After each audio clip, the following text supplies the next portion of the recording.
What is up, everybody, and welcome to me reviewing Mascola money as a currency, also known as Tech Review.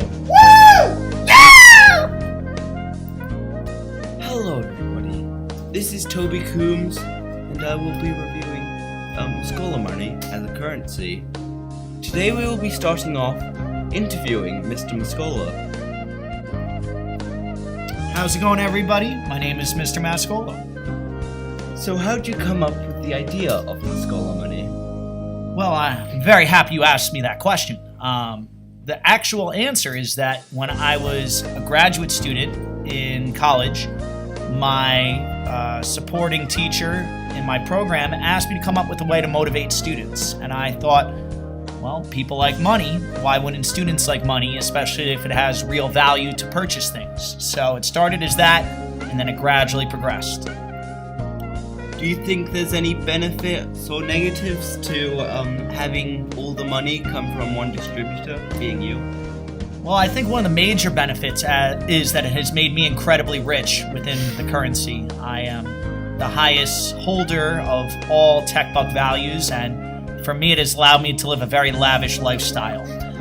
For everybody else, I would say the fact that they get to have any even tiny portion of my riches is really just nice of me to allow that, first of all, but it has allowed them to at least have a taste of the really amazing lifestyle that I have been able to support myself with as a result. But hopefully, as a secondary means, it has given students a way of motivating themselves to do things they're not always so quick to do, and try to be competitive with the money, but also try to build up an ability to work towards doing things they might not necessarily always do, and then maybe it becomes a habit once there is money involved with it. Have you ever had any problems with students trying to get around the system of Mascola money? Well, with as much good as something brings, there is usually some sort of negative that you have to counteract or fight against. For example, occasionally there will be kids who try to steal the money. There have been times where I've appointed security guards to make sure that they are keeping a surveillance on the activities of the Mascola money, both inside the classroom and in the hallways. So I have people who are known security, and I have undercover secret operative agents who roam the hallways, making sure they give me intel on any shady operations or business occurring outside of the classroom, specifically like locker conversations and gym and anywhere else where that some corrupt activities may be occurring, such as counterfeiting or other things of taking money from other people. We want to use tech books as a hero system for good, not a villain system to funnel terrorism or evil activity. So how much do you know about economics? I've had some minor experiences, both from a high school and collegiate standpoint with some of the coursework I've had to take as requirement work, as well as just my own experiences dealing with friends and family members who work in financial fields, or my own endeavors working with money. How much Mascola money do you think is in circulation? Well, when it comes to me personally and my summer vacations, I can spend anywhere between 4 to 6, 7 million on my Mascola money island enjoying paradise. When it comes to the school, I would say there's probably no more than 2,000 to 2,500 tech bucks in circulation at any given point. Would you be willing to donate any of your riches to the poor little Toby Foundation, who has no Mascola money, mainly because he tore it all up? Well, first of all, what is the Toby Foundation, and what cause would I be supporting were I to donate to it? You would be supporting a poor little boy named Toby. This money will go a long way to help him get food at the end of the year, and overall make him happier. Well, it sounds really like you are just asking for money for yourself, and there is no foundation, and you're just using a sad-toned voice to try to persuade me and trick me into giving you money just for your own selfish purposes. And I can look past that because you're in the podcast club and giving an interview to me and helping promote Mascola money. But as far as giving you money for no reason, I'm going to have to veto that to the fullest of my abilities as CEO and head operative of Mascola Money Empires and Corporations.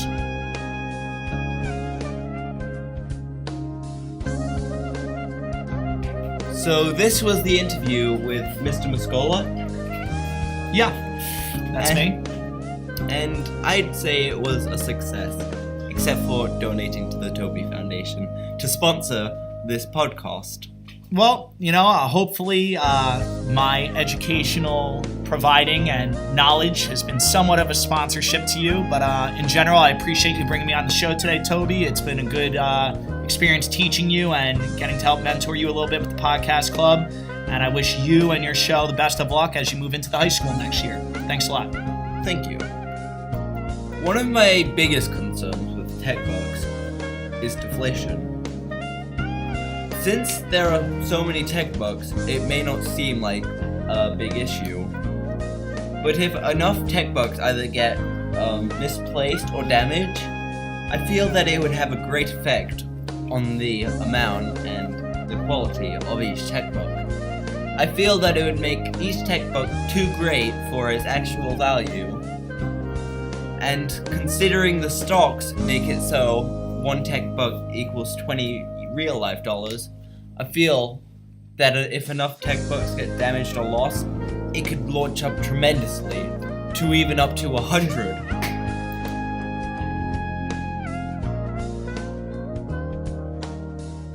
Speaking of stocks, that's both another problem I have with tech bugs and a really good positive. Since the stocks are dependent on major companies, I feel that it is both too much based on luck and makes it so if you play right, you could amass a large amount, similar to Elon Musk, aka Mr. Mascola. Another concern I have with the tech bug market is the single arbiter known as Mr. Mascola. Since he controls both the prizes and the amount of money given, it leads to if Mr. Mascola misrepresents the price, it will blow all items out of proportion, making some items useless and some items a steal.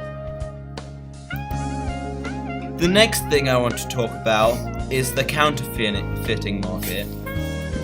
It's happened many times throughout the years that Mr. Mascola money has been a thing, and has both led to people making a large amount of real money just because they used fake. One example of this is the $29 conspiracy.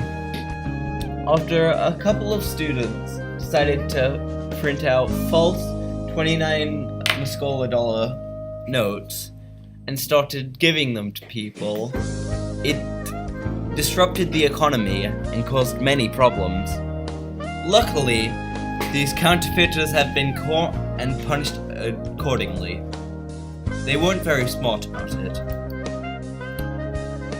Finally, I want to wrap it all up talking about Mascola money in general.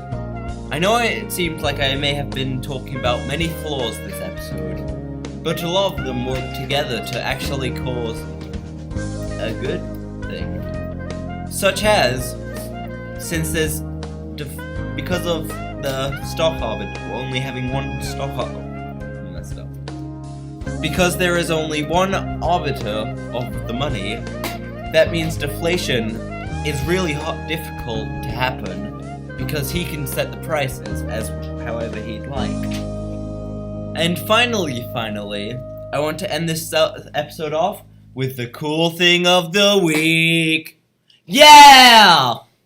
The poetry jam happening on Thursday. Yeah! It's gonna be so lit, I'm gonna read a poem about buffalo. And that's Toby, and we're signing out. Ree!